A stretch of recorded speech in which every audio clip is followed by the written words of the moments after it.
Olá!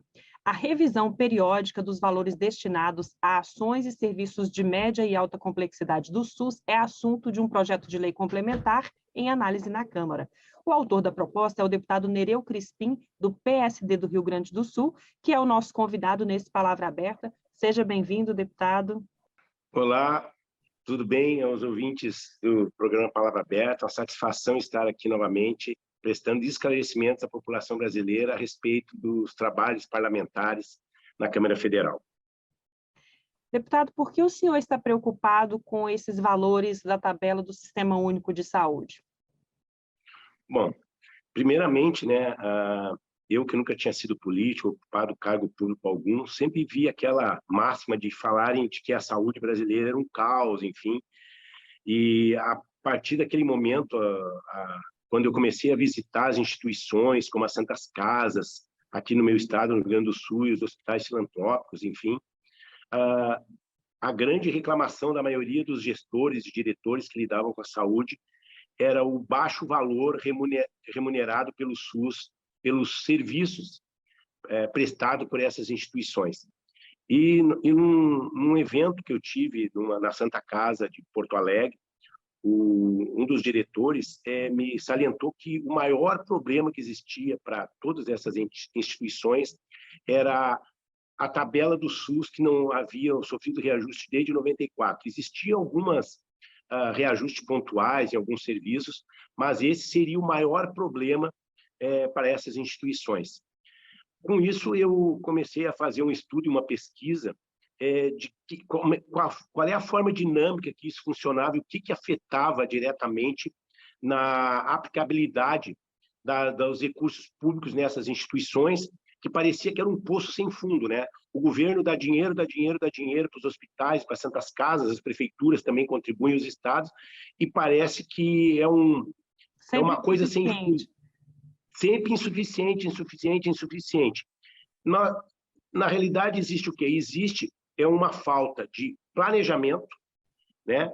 Onde, se a iniciativa privada, teoricamente, existe hospitais, vamos dizer assim, com resultado financeiro, por que as instituições públicas e essas filantrópicas existem essa diferença tão grande? Inclusive, algumas instituições essas que eu visitava, que são credenciadas em alguns planos de saúde, eles alegavam o seguinte: aqui as pessoas entram pelo SUS e aqui pelos planos particulares, mas ali na frente elas acabam todas sendo atendidas de forma igual.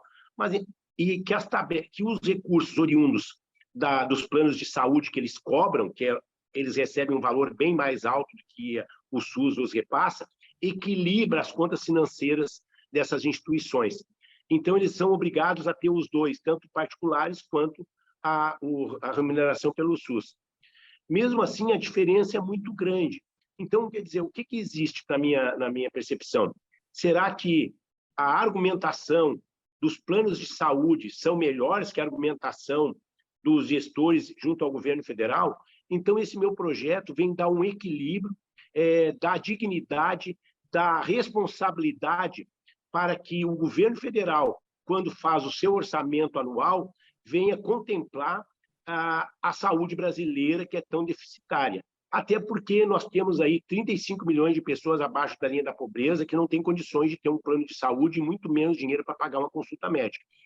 E como esse eu identifiquei ser o maior inconveniente para essas instituições, nós entramos realmente com esse projeto, que ele tem, sim, inicialmente uma característica de, vamos dizer assim, humanitária, e também uma característica de equilibrar as contas públicas através das isenções que são dadas hoje a empresas petrolíferas, que não se justificam mais. Elas têm solvência financeira, até porque elas têm uma função social de atender a população brasileira num todo, não só na parte dos combustíveis, mas também todas as empresas públicas pertencem aos brasileiros e elas têm que ter essa função social de atender todas as necessidades, como saúde, segurança, educação e infraestrutura.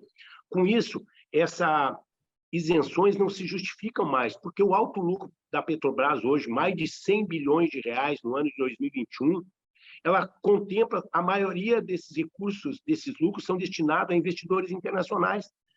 E, na realidade, nós não podemos repassar esses altos lucros para empresas e, enfim, investidores internacionais, quando, na realidade, nós temos 90% da produção nossa toda feita pelo Brasil, pelas nossas empresas brasileiras que refinam o petróleo. Quando a Petrobras era uma empresa 100% pública, ela até se justificava, mas agora nós dá isenção de impostos de renda para essas instituições, para essas empresas, não se justificam mais. Deputado, só para, então, deixar claro que o senhor propõe como forma de custeio dessa atualização periódica da tabela, né, que o SUS repassa para essas entidades, para esses hospitais, seria acabar com essas isenções que, na opinião do senhor, não tem mais sentido. Esse dinheiro, então, seria suficiente para garantir essa atualização mais justa, e o senhor já tem um cálculo assim, do valor que seria, se seria possível também melhorar o atendimento também para a população que é atendida nessas entidades filantrópicas? O cálculo estaria hoje estimado, essas isenções, em torno de 10 bilhões anuais, né? Eles estão lá dentro do meu projeto, dizem exatamente a origem, dizem exatamente o tempo desse recurso durante o ano, como ele se deve ser repassado. Está lá foi feito todo um cálculo. Eu peguei assessores técnicos que trabalham comigo, fizemos toda uma estimativa e, inclusive, está comprovado por quê? Porque alguns técnicos nós encaminhamos isso para o Ministério da Economia, informamos ao ministro Lira, informamos ao presidente Pacheco, ao presidente do Congresso, e também repassamos essa informação ao ministro relator Barroso, do STF, que está lá com essa pauta dos enfermeiros, né, que hoje está sendo tão discutida hoje no Brasil. Então, nós temos um caminho, temos um indicativo, não queremos ser um protagonista e nem pedir aplauso em relação a esse projeto, mas que venha-se, de repente, fazer uma audiência pública, trazer para a discussão essa solução que seria de imediato e deixaríamos de ficar repassando essas isenções para o capital internacional, que não se justifica mais. Tá certo, deputado. Muito obrigada por sua participação aqui com a gente no Palavra Aberta. Obrigado. Eu conversei com o deputado Nereu Crispim, do PSD do Rio Grande do Sul, sobre a proposta que prevê uma revisão periódica da tabela do SUS.